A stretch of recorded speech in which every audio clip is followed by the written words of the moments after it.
Livro De Volta ao Lar, do Feminismo à Realidade, de Mary Pride. Tradução, adaptação e atualização, por Júlio Severo. Alegria sexual sem aberrações. O mundo ao nosso redor está obcecado por sexo. Tente entrar numa livraria e será difícil não ver as capas escandalosas dos livros populares de pornografia.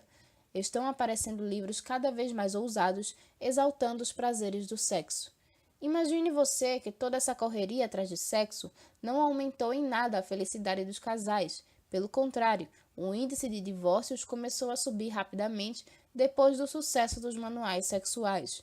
Mas apesar dos fatos, as pessoas estão sendo condicionadas a crer que o sexo normal tradicional é chato e mata o casamento, ao passo que práticas sexuais esquisitas excitarão seu marido e o farão amar você. A igreja infectada, de novo. Os cristãos não são imunes a essa influência. Agora, até entre nós evangélicos, há especialistas sexuais cujos conselhos são uma imitação aguada dos manuais sexuais do mundo. Veja o que diz um livro evangélico popular. O cultivo do prazer sexual pode assumir 3 formas. Abre colchetes. Repare na ideia de que o prazer sexual é algo que devemos nos esforçar para conseguir, como se fosse o maior alvo do casamento. Fecha colchetes. Os casais poderão evitar o tédio, abre colchetes, que é o resultado natural da busca incessante só de diversão, fecha colchetes, mudando de ambiente. Saídas periódicas nos fins de semana, assim como diferentes ocasiões e diferentes lugares em casa, poderão realçar o relacionamento sexual. O uso de técnicas variadas também poderá evitar que a expressão sexual se torne rotineira e sem graça. Alguns manuais sexuais evangélicos expressam a opinião popular de que não há nada de errado com certas variações sexuais no relacionamento conjugal, tais como carícias mútuas e sexo oral. Abre colchetes. Ainda vamos ver se essas variações aceitas são realmente aprovadas pela Bíblia. Fecha colchetes. Praticar outras formas de intimidade durante o ato físico enriquece o total contexto e sentir sexo em si. Ler alto prosas e poemas de amor um para o outro e comunicar os sentimentos por escrito podem ser feitos como um prelúdio ou acompanhamento à relação sexual. Assim, para enriquecer o total contexto e sentido do nosso casamento cristão, temos de levar caneta e papel para a cama conosco e tentar compor poemas e fazer amor ao mesmo tempo, tudo para evitar o tédio. Pode-se imaginar a melhor maneira de arruinar a vida sexual de um casal? Imagine o casal Lúcia e Ricardo.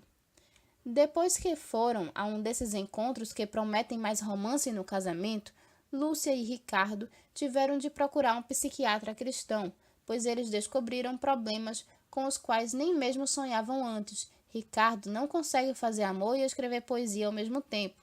Os filhos o pegaram em cheio namorando no corredor. E quando Lúcia apareceu na porta do quarto de cachecol, conforme disse ela chorando ao psiquiatra, Ricardo caiu na gargalhada. Parece ridículo que homens e mulheres adultos, pais e mães de filhos, fiquem folheando as páginas dos manuais sexuais em busca de novas e aberrantes excitações. Mas as implicações são realmente muito sérias. O que ninguém percebe é que as novas maneiras evangélicas de ver o sexo negam o plano fundamental de Deus para o casamento e levam diretamente à eliminação das diferenças entre o sexo feminino e o masculino. Os casais que pulam na cama com um manual sexual numa mão e uma caneta e um bloco de papéis na outra podem não estar percebendo, mas a raiz de seu casamento está sendo atacada bem no meio de sua experiência mais íntima. De volta ao Jardim do Éden, de novo. A história da criação do homem e da mulher em Gênesis nos conta 2 coisas bastante importantes sobre a sexualidade humana. Primeira, Deus criou o sexo só para o casamento. Por essa razão, o homem deixará pai e mãe e se unirá à sua mulher, e eles se tornarão uma só carne. Gênesis 2, versículo 24. Segunda, Deus estabeleceu que o sexo deve ser pelo menos potencialmente fértil, isto é, não deliberadamente estéril. Deus os abençoou e lhes disse: sejam férteis e multipliquem-se. encham e subjuguem a terra, dominem sobre os peixes do mar, sobre as aves do céu e sobre todos os animais que se movem pela terra. Gênesis 1, versículo 28. Esse mandamento vem logo depois de Deus mostrar que ele criou o homem conforme a sua própria imagem. O objetivo da sexualidade humana, tanto a masculina quanto a feminina, é gerar bebês. Devido à queda que a criação inteira sofreu por causa do pecado de Adão e Eva, alguns casais, mesmo tendo muita vontade, não conseguem gerar filhos. As pessoas mais velhas também chegam ao ponto onde a gravidez não é mais fisicamente possível. No entanto, há toda a diferença no mundo entre um pé de maçã velho e doente, que não pode dar maçãs, e um pé de maçã saudável, cujo dono sai todas as primaveras arrancando-lhe os botões, a fim de impedir o desabrochamento. Nós teríamos pena do dono de pé de maçã que não dá maçãs, mas imaginar que alguém deliberadamente arranque os botões de seu próprio pé de maçã, isso é realmente falta de juízo. Mas essa é exatamente a atitude dos especialistas sexuais evangélicos de hoje. Eles divorciaram o sexo da fertilidade. Veja, por exemplo, quantas e quantas páginas seus manuais dedicam ao controle de natalidade e só algumas à fertilidade. A própria obsessão que eles têm com relação às posições do ato sexual mostra que agora eles estão apresentando o sexo nos termos pagãos populares. Glutonaria sexual. O mundo à nossa volta pede prazer aqui e agora. O mundo crê que só vivemos uma vez, por isso devemos aproveitar e provar o que pudermos. Para o mundo, o prazer é tudo.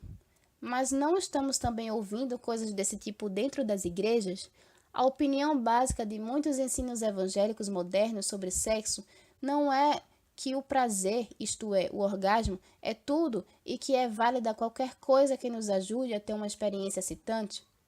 Creio que não só o mundo, mas em alguns casos as igrejas também estão sofrendo hoje de um mal chamado glutonaria sexual. Pode-se definir glutonaria como buscar uma experiência a tal ponto que o propósito fundamental das nossas ações seja abandonado ou pervertido. Assim, um glutão pode, como os romanos da antiguidade, provocar vômito em si mesmo a fim de se empanturrar com mais comida, quando o propósito fundamental da alimentação é nutrir o corpo, e o prazer da comida é apenas um propósito secundário. Como se costuma dizer, glutão é aquele que vive para comer em vez de comer para viver. Na área sexual, a tendência moderna é colocar o ato sexual no pedestal e não dar devida atenção ou até mesmo rejeitar nossa capacidade de ter filhos. As feministas evangélicas, por exemplo, num de seus argumentos contra ter filhos, sustentam que os filhos atrapalham a vida sexual dos pais. A Bíblia nos ensina que o sexo só é legítimo dentro do casamento.